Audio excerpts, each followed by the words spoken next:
Hello viewers, வணக்கம் and welcome to my channel. நம்ம வீட்டு ஸ்பெஷல். இன்னைக்கு நம்ம என்ன பார்க்க போறோம் அப்படின்னா நம்ம வீட்டு ஸ்பெஷல் பூண்டு பொடி எப்படி செய்யலாம்ங்கறத நம்ம இன்னைக்கு பார்க்க போறோம். இது பாத்தீங்கன்னா இட்லி தோசை கூட சைடு டிஷ்ஷா தொட்டு சாப்பிடலாம். இட்லி பொடி மாதிரியே இந்த பூண்டு பொடியும் நல்லெண்ணெய் இல்லைன்னா நெய் ஊற்றி தொட்டு சாப்பிடலாம். சூப்பரா இருக்கும். அதுக்கு முன்னாடி நீங்க நம்ம சேனல் இப்பதான் ஃபர்ஸ்ட் டைம் பாக்குறீங்க அப்படின்னா மறக்காம நம்ம சேனலை சப்ஸ்கிரைப் பண்ணுங்க. சப்ஸ்கிரைப் பண்ணிட்டு பக்கத்துல இருக்க பெல் ஐக்கானையும் பிரஸ் பண்ணீங்கன்னா தான் நான் எப்பெல்லாம் வீடியோ போஸ்ட் பண்றேனோ உங்களுக்கு ஒரு நோட்டிபிகேஷன் வரும். ஸோ தட் என்னோட வீடியோஸ் எதையுமே இங்க மிஸ் பண்ணாம பார்க்கலாம். இப்ப பூண்டு பொடி எப்படி செய்யலாங்க பார்க்கலாம். அதுக்கு ஒவ்வொரு பொருளும் தனியா வறுத்தெடுக்கணும். அதுக்கு ஒரு பாத்திரத்துல 2 டேபிள் ஸ்பூன் அளவுக்கு எண்ணெய் ஊற்றிருக்கேன். அதுல 2 டேபிள் ஸ்பூன் அளவுக்கு உளுந்தம்பருப்பை போட்டு நல்லா மீடியம் ஃப்ளேம்ல வச்சு நல்லா பொன்னிறமா வாசம் வர வரைக்கும் நல்லா வறுத்தெடுத்துக்க போறேன். இது ஒவ்வொரு பொருளும் தனித்தனியா வறுத்தெடுக்கணும். ஏன்னா ஒவ்வொரு பொருளும் ஒவ்வொரு டயத்துல வறுபடும். டக்குன்னு சீக்கிரம் சில இதெல்லாம் ஃபாஸ்டா வதங்கிரும். அதனால ஒவ்வொரு பொருளும் கண்டிப்பா தனித்தனியா தான் வறுத்தெடுக்கணும். இப்ப உளுந்து ஓரளவுக்கு வதங்கிருச்சு. இந்த அளவுக்கு இருந்தா போதும். இப்ப நம்ம இதை தனியா எடுத்துடலாம். இப்போ 2 டேபிள் ஸ்பூன் அளவுக்கு கடலைப்பருப்பை நான் மறுபடியும் எண்ணெயில போட்டு வறுத்துக்க போறேன். கடலைப்பருப்பு பாத்தீங்கன்னா கொஞ்சம் டைம் எடுக்கும். அதே மாதிரி கோல்டன் ப்ரௌன் கலர் வந்ததுக்கு அப்புறம் கடலைப்பருப்பையும் தனியா எடுத்துடலாம். எப்பவுமே அடுப்பை மீடியம் ஃப்ளேம்லயே வச்சு வறுத்தெடுத்துக்கோங்க. எண்ணெய் ஒவ்வொரு பொருளுக்கும் தனியா சேர்க்கணும்னு இல்லை. ஃபர்ஸ்ட் சேர்த்த அந்த 2 டேபிள் ஸ்பூன் எண்ணெயே போதும். உங்களுக்கு எண்ணெய் எப்பெல்லாம் குறையுதோ அப்ப மட்டும் நீங்க ஒரு ஸ்பூனா சேர்த்துக்கிட்டா போதும். பாத்தீங்கன்னா கடலைப்பருப்பு ஓரளவுக்கு வதங்கிருச்சு. இந்த அளவுக்கு வதங்கினா போதும். இப்ப இத தனியா எடுத்து வச்சிடலாம். எல்லா பருப்பையும் ஒன்னா போட்டீங்க அப்படின்னா உங்களுக்கு அந்த பூண்டு பொடியோட வாசனை சூப்பரா வராது. அதனால தனித்தனியா வறுத்து எடுத்துக்கோங்க. இப்ப நான் ஒரு 6 வரமிளகாவை எண்ணெயில போட்டு நல்லா வதக்கிக்கிறேன். உங்களுக்கு காரம் எவ்வளவு வேணுமோ அந்த அளவுக்கு நீங்க மிளகாவை சேர்த்துக்கோங்க. மிளகா கொஞ்சம் நிறம் மாறினதுக்கு அப்புறம் அதையும் தனியா எடுத்துடலாம்.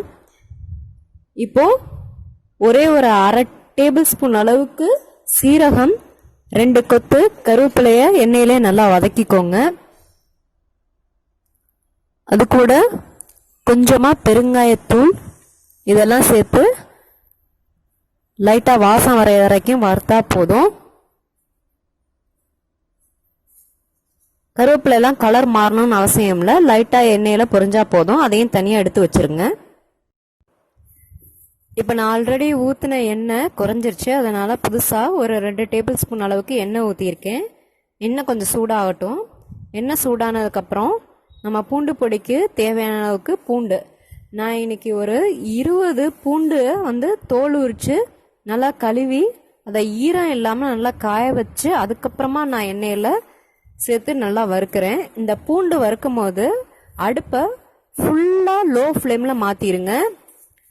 அப்பதான் பூண்டு வெளியிலயும் உள்ளேயும் நல்லா ஈவனா வறுபடும். பூண்டு நல்லா வறுத்துருங்க. நல்லா மொறுமொறுன்னு வரணும். அந்த அளவுக்கு நல்லா கொஞ்சம் கூட பூண்டுல ஈரப்பதம் இல்லாம வறுத்தீங்கன்னா தான் நம்மளோட பூண்டு பொடி ரொம்ப நாளைக்கு கெடாம இருக்கும். ஸோ பூண்டு வறுக்கும் போது கண்டிப்பா அடுப்பை லோ ஃப்ளேம்ல வச்சு வறுத்துக்கோங்க. இப்ப பாத்தீங்கன்னா பூண்டு நல்லா கோல்டன் ப்ரௌன் கலர்ல நல்லா மொறுமொறுன்னு வறுத்துருச்சு. இந்த அளவுக்கு பூண்டு வறுபட்டா போதும். நல்லா வாசனை வந்துடும். இப்ப இதை தனியா நீங்க எடுத்து வச்சிடலாம். இப்ப பூண்டு வறுத்த அதே எண்ணெயில ஒரு 2 டேபிள் ஸ்பூன் அளவுக்கு திருகுன தேங்காயை போட்டு நான் நல்லா அதை வறுத்துக்க போறேன். இப்போ தேங்காய் சேர்த்ததுக்கு அப்புறம் அடுப்பை ஆஃப் பண்ணிருங்க. அந்த அடுப்புல இருக்கிற சூடே போதும். தேங்காய் நல்லா வறுபட்டுரும். அதனால தேங்காய் வறுக்கும் போது அடுப்பை ஆன் பண்ணணும் அப்படின்னா தேவையில்லை. தேங்காய் டக்குன்னு வதங்கிரும். தேங்காவும் கோல்டன் ப்ரௌன் கலர் வந்ததுக்கு அப்புறம் அதையும் தனியா ஒரு பாத்திரத்துல எடுத்து வச்சிருங்க. அதே பாத்திரத்துல வச்சிங்கன்னா தேங்காய் ரொம்ப கரிஞ்சு போயிடும். அதனால தேங்காய் நல்லா வாசம் வந்த வரைக்கும் தனியா ஒரு பிளேட்ல எடுத்து வச்சிருங்க.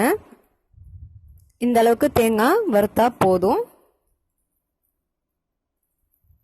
தேங்காய் வந்து நல்லா ஈரப்பதம் இல்லாமல் நல்லா வறுத்து எடுத்துக்கோங்க. இப்போ பார்த்தீங்கன்னா நம்ம தனித்தனியாக வறுத்த எல்லா பொருளும் ஒரு தட்டில் போட்டு நல்லா ஆற விட்டுருங்க. ஆறுனதுக்கப்புறம் உங்களுக்கு எவ்வளோ டேஸ்ட்டுக்கு உப்பு தேவைப்படுதோ அந்த அளவுக்கு உப்பு சேர்த்துக்கோங்க. உப்பு சேர்த்ததுக்கப்புறம் இது எல்லாத்தையுமே ஒரு மிக்சி ஜாருக்கு மாற்றி கொஞ்சம் கூட தண்ணி சேர்க்காம நல்லா ட்ரையாக பவுடராக அரைச்சி எடுத்துக்கோங்க. மிக்சியில் சேர்க்கறதுக்கு முன்னாடி மிக்சி ஜாரு நல்லா தொடச்சிருங்க. அப்போ தான் ஈரப்பதம் இல்லாமல் மிக்சி வந்து நல்லா ட்ரையாக இருக்கும். இப்போ பார்த்தீங்கன்னா நான் அரைச்சி எடுத்துகிட்டு வந்துட்டேன். இந்த அளவுக்கு நீங்கள் அரைச்சா போதும். இதை வந்து ஒரு ஏர்டைட் கண்டெய்னரில் போட்டு நீங்கள் ஸ்டோர் பண்ணி வச்சுக்கிட்டிங்கன்னா உங்களுக்கு எப்போ தேவையோ அந்த அளவுக்கு நீங்கள் எடுத்து நல்லெண்ணெய்யோ இல்லை நெய்யோ சேர்த்து இட்லி தோசை கூட நீங்கள் தொட்டு சாப்பிட்லாம். சுடு சாதத்தை கூட போட்டு எண்ணெயோ நெய்யோ ஊற்றி சாப்பிட்டிங்கன்னா அவ்வளோ சூப்பராக இருக்கும். ட்ரை பண்ணி பாருங்கள். எப்போவுமே இட்லி பொடியே சாப்பிட்டு நமக்கு போர் அடிச்சிருக்கும். இந்த மாதிரி பூண்டு பொடி ட்ரை பண்ணி சாப்பிடுங்க. உடம்புக்கு நல்லது. நோய் எதிர்ப்பு சக்திக்கு இது ரொம்ப யூஸ்ஃபுல்லாக இருக்கும். கண்டிப்பாக ட்ரை பண்ணி பார்த்துட்டு அவ்வளோதாங்க, நம்ம வீட்டு ஸ்பெஷல் பூண்டு பொடி ரெடி ஆயிடுச்சு. நீங்களும் உங்கள் வீட்டில் ட்ரை பண்ணி பாருங்கள். உங்களுக்கு இந்த வீடியோ பிடிச்சிருந்தா லைக் பண்ணுங்கள், ஷேர் பண்ணுங்கள். நன்றி, வணக்கம்.